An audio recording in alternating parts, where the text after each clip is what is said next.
가보셨지만 그 어리석음 멸시치 않고 지혜로 바꾸셨네. 하나님 나 부르실 때 내 약함도 아셨지만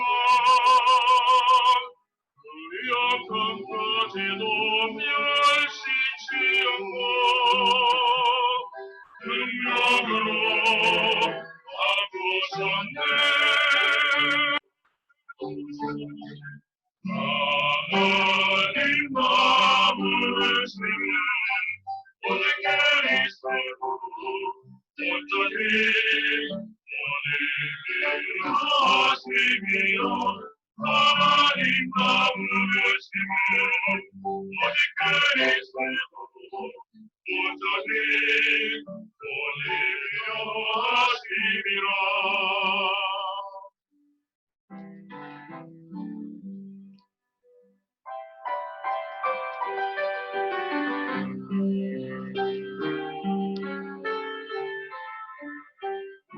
하나님 나 부르실 때에 내 약함도 아셨지만 그 약함까지도 멸시치 않고 능력으로 바꾸셨네. 하나님 나 부르시면 오직 그리스도로 온전히 보내리라 하심이라. 하나님 나 부르시면 오직 그리스도로 온전히 보내리라 하심이라. 나의 연약함 마음을 나의 부르다 나를 채워주시고 나를 부르시며 주의 나라서 날 붙드시네. 하나님 나 부르시고 오직 그리스도로 온전히 보내리라 하시니라. 하나님 나 부르시고 오직 그리스도로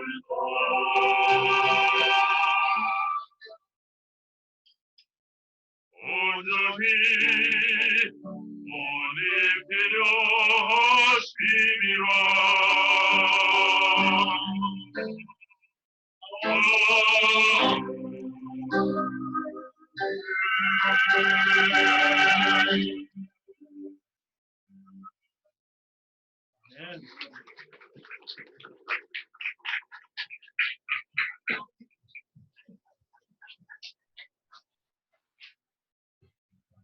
너무 감동스러워서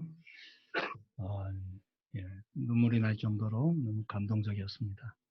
하나님 나 부르실 때에 하나님의 은총의 옷을 우리에게 입혀주시기 위해, 사명의 옷을 입혀주시기 위해 우리를 부르시는 줄 믿습니다. 감사합니다. 잠깐 기도하고 말씀을 나누겠습니다. 하나님, 우리에게 찬양과 예배 드릴 수 있는 은혜 주셔서 감사합니다. 이 시간 당신께서 이제 말씀하여 주시옵소서. 종들이 듣겠나이다.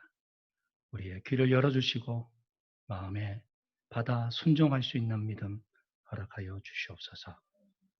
좀 감추시고 오직 당신의 음성만 나타나게 하옵소서. 예수님 이름으로 기도드립니다. 아멘. 우리가 인생을 살아가다 보면 가끔씩 뒤를 돌아볼 때가 있습니다. 특히 요즘처럼 살기가 쉽지 않고 힘들 때 더 그렇겠죠. 그래서 가끔 어떤 여성분들은 내가 이 남자를 만나지 않았더라면 지금쯤 어떻게 되었을까? 혹시 그런 생각 해보신 적 있으시죠? 예, 전혀 없는 것처럼 그렇게 얼굴을 보이시지만 예, 그 남자를 안 만났기 때문에 지금 행복한 줄 믿습니다. 아멘. 그때 그 오빠를 따라갔다가 큰일 날 뻔했는데 믿음 좋고 이렇게 또 예, 가정에 성실한 남편을 만났기 때문에 믿음 생활 잘 할 수 있는 거 아닌가. 예. 좀 감사해야 되는데 우리가 돌아보면 후회될 때가 있죠. 근데 우리가 돌아볼 때 후회할 것이 아니라 반추해야 됩니다. 반추라는 말은 우리가 그 초식 동물들 중에 아주 소화시키기 어려운 것들은 그죠? 집어넣었다가 다시 꺼내어서 씹잖아요. 이걸 반추라고 합니다. 우리의 인생을 돌아보며 후회하기 위해서가 아니라 우리를 돌아보면서 혹시 잘못하거나 실수한 것이 있다면 내가 그렇게 하지 말아야지. 내 인생을 반추해서 더 나은 하나님이 기뻐하시는 삶으로 가기 위해서 뒤를 돌아보는 것은 굉장히 유익하다고 생각합니다. 왜냐하면 우리의 인생은 한 번밖에 없기 때문입니다. 요즘 한국의 드라마나 여러 가지 매체들이 자꾸 윤회설을 주장합니다. 우리 한국에 깔려있는 정서가 그렇죠. 이번 생은 포기하자. 다음 생 잘 되겠지. 예, 이런 말 자주 쓰는데 성경은 그런 윤회관을 가르치지 않죠. 직선적인 세계관을 가르칩니다. 한번 태어나면 반드시 죽는 때가 있다. 그리고 다시 태어나지 않는다. 죽고 난 이후에는 심판이 있고 그 심판 이후에 우리가 영원한 행복과 영원한 벌로 나뉘게 된다. 이것이 성경이 우리에게 가르쳐주고 있는 것입니다. 그래서 두 번 없는, 한 번밖에 없는 인생이기 때문에 우리는 아주 소중하게 여겨야 되고 최선을 다해 살아야 됩니다. 오늘 우리가 읽은 이 본문 말씀은 모세가 기도했던 내용이다.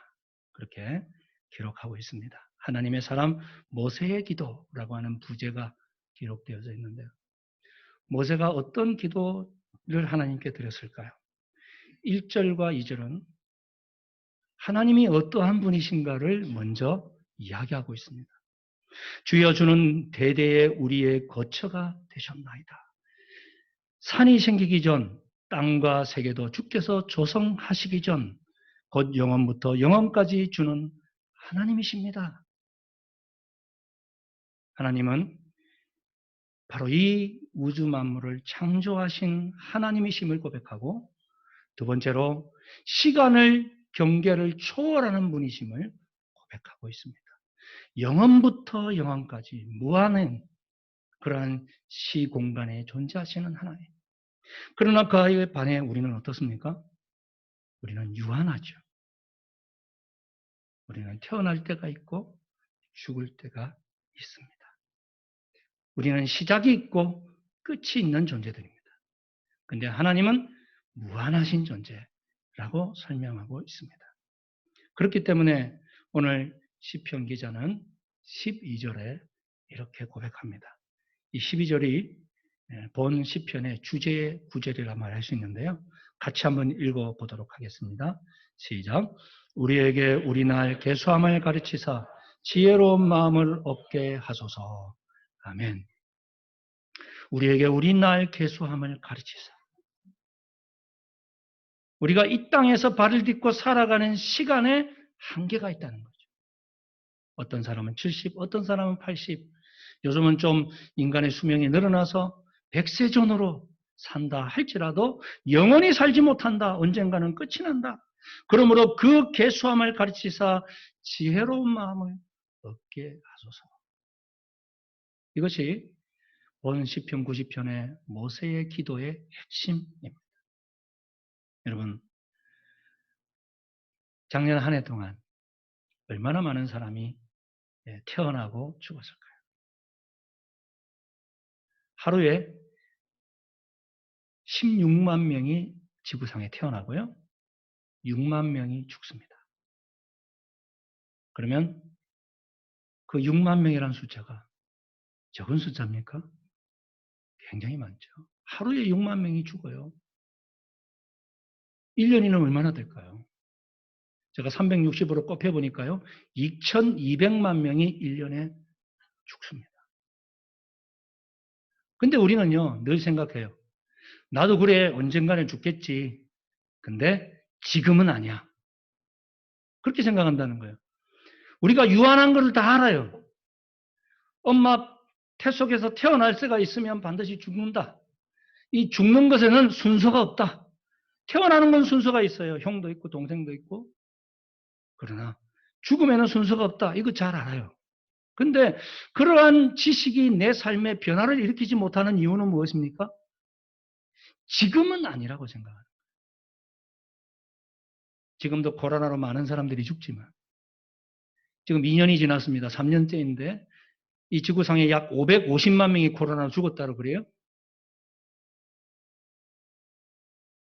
근데 나는 아니야. 그렇게 생각하는 거예요. 그래서 대충 심각하게 삶에 최선을 다하지 않는 거예요. 특히 젊은 사람일수록 더하죠. 그런 말 있잖아요. 40대면 40km로 인생이 가고 50대면 50km로 가고 60대면 60km로 간다 이런 말 있잖아요. 우리가 일주일이 얼마나 금방 가는지요? 지난주 예배 드린 게 엊그제 같은데 벌써 주일이 됐어요. 근데 이 젊을수록 그걸 잘 못 느껴요. 죽음은 나와 관계없어. 난 젊은데. 그러나 모세는 이야기합니다. 우리의 연수를 계산하는 지혜가 필요하다. 지금 하나님께서 나를 부르시면 어떻게 살까? 어떤 모습으로 살까? 내 삶을 잘 살았다고 말씀하실까? 아니면 꾸중하시며 나무라실까? 우리 그리스도인들은 우리의 삶을 판단하시는 분이 하나님임을 믿는 존재들입니다. 아멘이시죠? 세상 사람들이 아닙니다. 하나님이 알아주셔야 돼요. 근데 다른 사람들 앞에서는 잘 사는 것 같은데 내 내면의 삶은 정말 난잡하고 추악하다면 하나님은 다 알고 계시다는 것입니다. 그래서 오늘 우리가 읽은 본문 말씀해 보니까 5절에 이렇게 이야기합니다. 주께서 그들을 사람들을 가리키죠. 홍수처럼 쓸어 가시나이다. 그들은 잠깐 자는 것 같으며 아침에 돋는 풀 같으니이다. 푸른 아침에 꽃이 피어 자라다가 저녁에는 시들어 마르나이다. 무한한 하나님에 비해 우리 유한한 인간은 마치 풀과 같은 존재다. 꽃과 같은 존재다. 아침에 피었다가 저녁이면 시들어버리고 마는 그런 연약한 존재다. 그래서 그 죽음이라는 것이 한번 밀어닥치면 홍수처럼 사람들을 쓸고 지나갑니다. 이러한 인생의 유한함을 느낄 때 사람들은 이것을 좀 극복할 수 없을까? 그런 생각하죠. 죽음을 극복할 수 없을까? 뭐 고대부터 지금까지 인간의 관심사죠. 좀 더 오래 살고 싶고 그리고 죽지 않을 수 없을까? 우리 진시황제부터 그죠? 불로 장생할 수 있는 약초를 찾고 지금도 사람들이 수명을 연장시키기 위해서 또 심지어 지금의 이것으로는 불치병이기 때문에 앞으로 100년 뒤에는 고칠 수 있겠지 싶어서 인간을 좀 냉동시켰다가 100년 뒤에 태어나서 치료받다 살 수 있는 방법 없을까? 그렇게까지 사람들은 죽음을 이겨내 보려고 하지만 그러나 죽음을 이길 수는 없습니다. 하나님께서 정해 놓으셨기 때문에. 그래서 우리가 돌려야 될 눈이 무엇입니까?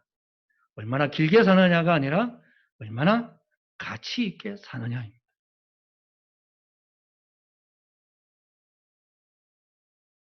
우리가 삶의 질이 좋아야 된다 이런 말 하잖아요. 그죠? 예. 길게 사는 것보다 중요한 것은 고품격으로 우리가 하나님과 사람 앞에서 정말 사랑과 존경받을 그러한 모습으로 사는 게 중요하죠.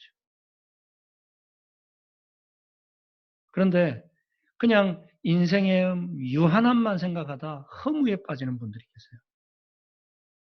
그래서 오늘 우리가 읽은 본문에 보니까 주의 모든 날이 주의 분노 중에 지나가며 우리의 평생이 순식간에 다하였나이다. 우리의 연수가 70이여 강건하면 80이라도 그 연수에 자라는 수고와 슬픔뿐이요 신속기간이 우리가 날아가나이다. 맞습니다. 모세의 고백처럼 우리의 인생은 참 수고와 슬픔뿐인 것 같습니다. 여러분 힘들게 살아오셨죠. 그래서 야곱도 바로 왕 앞에 섰을 때 뭐라고 고백합니까? 예. 내 인생의 연수가 내 조상들에 미치지 못하나 나의 나는 험악한 세월을 보내었나이다. 그렇게 이야기를 하고 있습니다. 예. 험악한 세월을 보내었다. 왜 그럴까요? 이유가 무엇입니까? 사회 시스템이 잘못되어서 성경은 그렇게 이야기하지 않고요. 바로 너의 죄 때문이라고 이야기합니다. 우리의 욕심. 세상이 망가지는 이유는요. 결국 우리 인간의 욕심 때문입니다. 적당히 누려야 되는데 우리가 그게 잘 안 돼요. 더 많이 누리려고 하는 것입니다. 그래서 결국은 뭐 탄소 중립을 해야 된다. 환경이 이렇게 파괴되고 오염이 되고 있으니 그 이유가 무엇입니까? 우리의 욕심을 줄이지 않으면 안 되는 거죠. 더 잘 살고 싶고 더 편리하고 싶고 더 안락한 삶. 그래서 다른 사람의 것이라도 빼앗아서 자연을 좀 더 파괴해서라도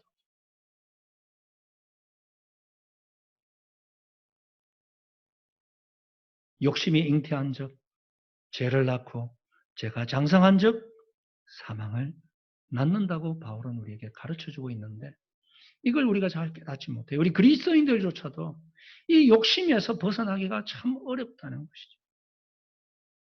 그래서 주기도문은 우리에게 일용할 양식을 달라고 기도하라고 말씀하죠. 일용할 양식입니다. 10년치 먹을 양식 지금 주세요가 아닙니다. 오늘 하루 살아가는 삶에 필요한 양식 주십시오. 그걸 다른 말로 표현하면 그거면 족합니다. 근데 우리는 여기에 멈추지 못하고요. 1년 혹은 10년, 20년의 양식을 가지고 있어야 마음의 평안과 안식을 누리는 거예요. 그것은 누구를 의지하는 것입니까? 물질을 의지하는 거죠. 하나님을 의지하는 삶이 아닌 것이죠. 여러분의 노후를 여러분의 자녀가 책임진다고 생각하시면 안 돼요. 물론 좀 의지는 되겠죠. 그러나 여러분, 우리의 진정한 삶의 의지는 하나님이신 줄 믿습니다. 여러분의 통장 안에 있는 동그라미 숫자가 아닙니다. 그거는 순식간에 없어질 수 있습니다. 하나님이 내 아버지고 내가 그분의 자녀라면 일용한 양식으로 만족하며 내일은 주님께 맡기면 됩니다. 지금까지 삶을 인도해 주신 하나님께서 내일도 책임져 주시기 때문입니다. 아멘이시죠? 그렇습니다. 근데 이 인생의 이 문제가 이렇게 크게 어렵게 우리에게 다가오는 이유는 우리의 죄 때문이라는 것이죠. 그래서 이제 이러한 잘못을 반복하지 않기 위해서 우리에게 필요한 것이 무엇이냐? 바로 우리의 날 계수함을 깨닫는 것입니다. 내가 영원히 살지 않는다. 하나님 앞에서 계수할 때가 있다. 네 삶이 어땠는지, 그리스도인답게 살았는지,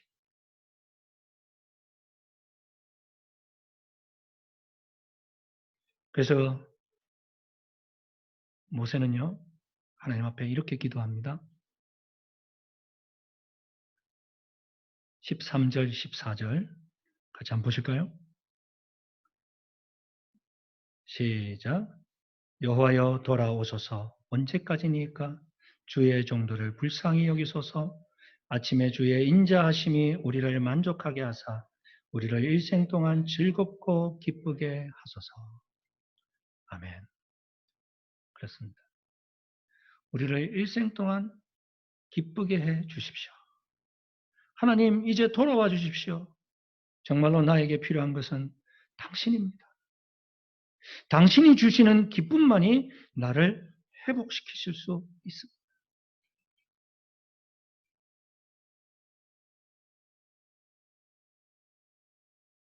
여러분, 세상에 다른 것들로 우리가 위안을 얻으려고 할 때가 많습니다. 근데 정말 우리를 안식하게 하고 또 마음의 평안을 누리게 하는 것은 하나님이 주시는 은혜인 줄 믿습니다. 무엇보다도 우리가 돌아갈 집이 있다는 사실, 얼마나 위안이 되는지 모릅니다. 여러분, 우리 모두 모스크바에 살면서 거처가 있으시잖아요. 그죠?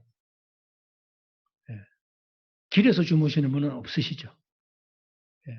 길에서 주무시지 마시고 교회에 방이 있으니까 교회 와서 주무십시오. 하나님 은혜로 우리가 비록 렌트해서 살지만 거할 수 있는 집이 있는 게 얼마나 감사하죠. 우리가 세상에서의 그 모진 풍파를 이겨내고 집에 돌아와서 침대에 누울 때 그 안식과 평안함 얼마나 감사한지 모릅니다. 여러분, 안식이라는 게 뭡니까? 네. 평안하게 숨을 쉰다는 거죠. 한자를 해석해 보면. 네. 호흡할 식자의 평안한 알자. 우리가 편안한 숨을 쉴 수 있다면 행복한 것입니다. 여러분, 어디에 있을 때 여러분의 숨이 가쁘지 않고 편안해지십니까? 첫 번째로 기억나는 게 어머니 품이죠. 그죠? 힘들고 어려울 때. 어머니 품에 안기면 아무 말 없이 위로해 주시고. 그 어릴 때 배 아프다 그러면 배를 이렇게 어루만져 주시면서 나를 사랑해 주셨던 그 어머니의 품. 또 다른 또 편안함은요. 내가 같이 뛰어놀던 친구들. 그 고향을 생각하면 나도 모르게 입가에 미소가 생기잖아요. 나의 살던 고향 꽃피는 산골. 이원수라고 하는 아동문학가가 쓴 시이죠. 이것을 홍남파가 작곡을 한 것인데 1926년도에 나온 곡입니다. 1926년도 우리 한국 땅은 어땠습니까? 일제의 침략을 당하고 있던, 수탈을 당하던, 가진 거 다 빼앗기고, 부모 형제에 징병되고 징용으로 끌려가고, 정말 숨가쁘게 살아도 힘들고 어려운 그 시기에 그 사람들에게 안식을 줄 수 있는 것은 바로 고향이었습니다. 부모님과 함께, 형제들과 함께, 친구들과 함께 뛰어놀던 그 아름다운 것. 여러분, 우리가 모스크바에서 이렇게 참 나그네와 같은 인생을 살 때 고향 떠오르시잖아요. 부모님이 떠오르. 그때의 우리의 숨이 편안해집니다.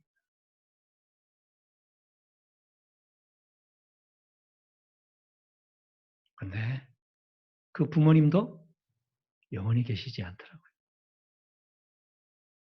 저도 작년에 어머니를 천국에 보내드렸거든요.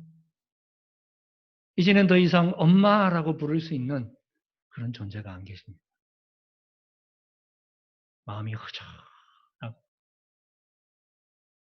뭔가 좀 기대고 싶은데 기댈 그런 분이 없는 것 같아서 마음이 안타까울 때. 그때 하나님 말씀하시더라고요. 내가 네 아빠지 않냐. 이제 하나님을 아버지라 부를 수 있게 되었지 않았나.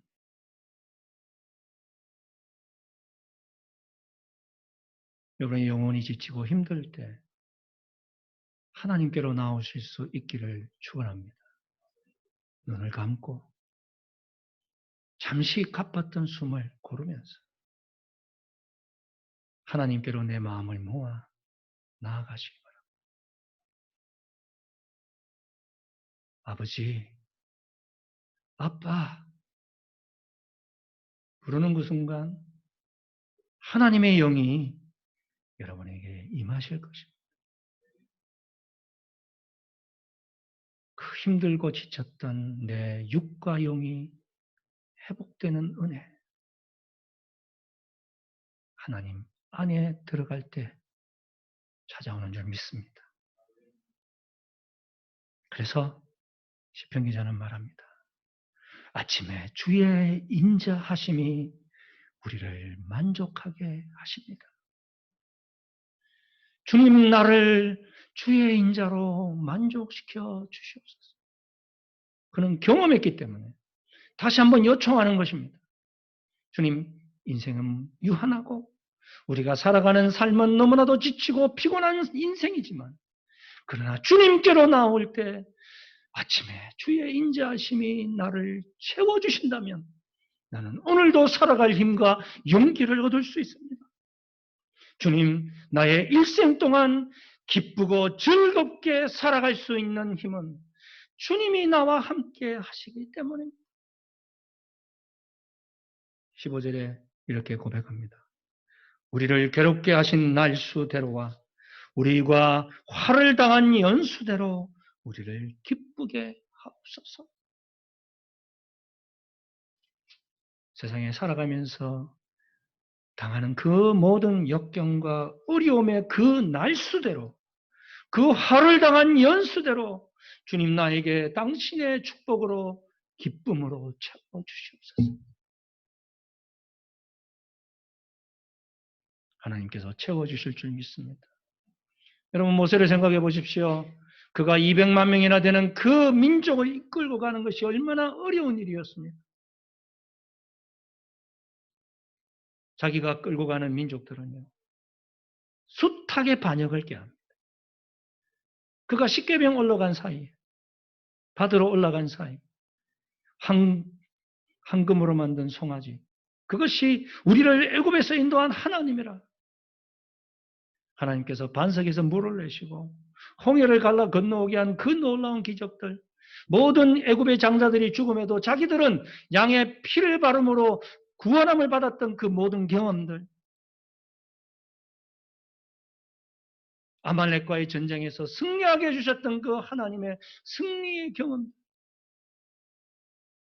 아침이면 만나로, 고기가 먹고 싶다면 메추라기로, 구름기둥으로 불기둥으로 인도하시는 그 하나님이 있음에도 불구하고 우리를 이곳까지 데려와서 광야에서 굶어 죽이려 하느냐, 목마르 죽게 만드느냐. 애굽에 있을 때가 좋았을 텐데 숱하게 반역하는 이 민족들을 이끌고 가는 모세의 입장, 얼마나 힘들었을까요? 얼마나 고됐을까요? 그럼에도 불구하고 그 사명을 감당할 수 있었던 것은 하나님의 인자하심과 하나님이 베풀어 주시는 기쁨이 있었기 때문인 줄 믿습니다.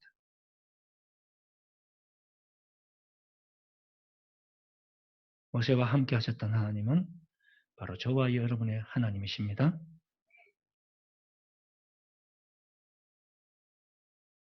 그는 16절, 17절에 이렇게 이야기합니다.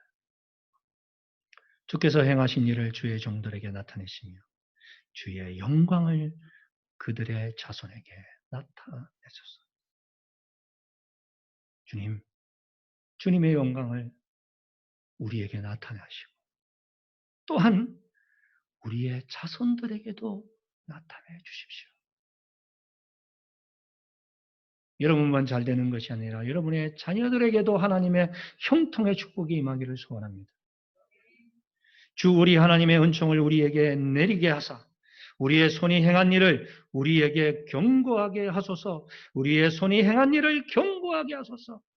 우리의 손이 행한 일, 내가 이 세상에 살아가면서 주님께서 맡겨주신 이 생업, 주님이 맡겨주신 이 자녀, 주님이 맡겨주신 이 교회의 사명, 이것을 우리 손으로 감당하게 나아갈 때 주님 그 행한 대로 주님이 견고하게 세워 주시옵소서. 그 기도를 하고 있습니다. 너무너무 중요한 기도죠. 우리가 빼먹지 말고 해야 될 기도입니다. 내 손이 행한 대로 견고하게 세워주시는 축복. 주님 앞에 나오는 자에게 주시는 은총인 줄 믿습니다. 여러분, 우리에게는 하나님의 비전이 필요합니다. 그 비전이 무엇입니까? 주의 영광이 나를 통해 나타나는 것이고 내 자녀들을 통해도 나타나는 것입니다. 올 한 해 우리는 하나님의 왕권을 나타내는 교회가 되기를 원합니다. 나를 통해 하나님의 살아계심이 드러나고 나를 통해 주님을 떠난 자가 돌아오고 우리의 가정이 하나님의 축복으로 견고하게 세워지는 한 해가 될 수 있기를 원합니다. 그러기 위해서 우리는 다시 한번 우리의 연소의 한계를 기억해야 됩니다. 나는 영원히 사는 존재가 아니다. 이 땅에서 인생을 마칠 때가 있다. 주님 앞에 설 때 우리가 후회 없이 감사하는 마음으로 주님을 찬양하는 모습으로 우리 모두 설 수 있게 되기를 축복합니다. 우리 다 같이 12절 말씀을 읽고 우리 기도 시간을 가지려고 하는데요. 다 같이 한번 12절을 읽어볼까요? 시작. 우리에게 우리날 계수함을 가르치사 지혜로운 마음을 얻게 하소서. 아멘. 우리 응답 찬양을 부르고 기도하겠습니다.